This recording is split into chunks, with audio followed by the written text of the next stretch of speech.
Okay, this is day 106, part 3, and this is the Fat Leonard scandal. People have asked how it's connected to the other Navy reporting I've done, and Navy intel specifically. This is Fat Leonard here, the 350-pound Singapore businessman that knew every commander in the 7th Fleet.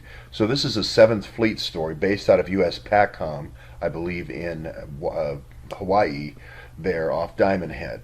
So as you can see, he's very knowledgeable and influences these different commanders by offering them basically food, cigars, the whole treatment, in order to have his fuel company service the equipment of the different ships and also submarines.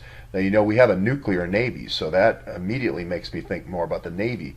And the reason why I think they made so much out of the cigars and the expense of all the food and the expense of all the alcohol and so forth is really kind of a throw away from the fact that he did nuclear fuel.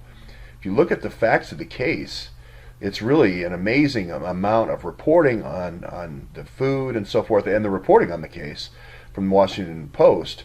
And anytime I see this with only one tiny mention that, you know, he was actually changing the route of these different ships at sea, so that they could, you know, come to port and stay for these multi-day parties where there would be all these prostitutes.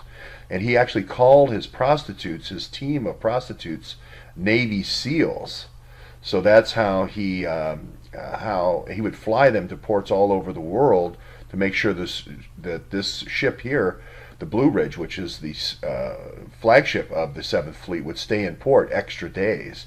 So when it's not in port, it's not giving out commands and so forth, and therefore the whole interdiction system is compromised. So is this connected to if you had hundreds of millions of dollars worth of opium on the high seas, would you want the Blue Ridge and its crew in port partying with prostitutes and drinking champagne?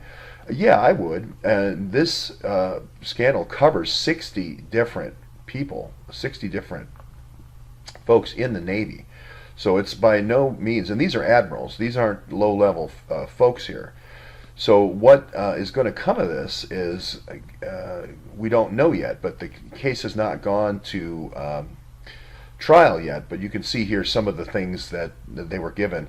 And again, the emphasis on all the cash and all the prostitutes and food and cigars and all the different places kind of underscores why we had those two accidents at sea. You both have a carrot and a stick usually in the drug business, and I think this is really the carrot side, obviously, but I think the stick is when those two ships were hit at sea. One was, of course, the USS John McCain.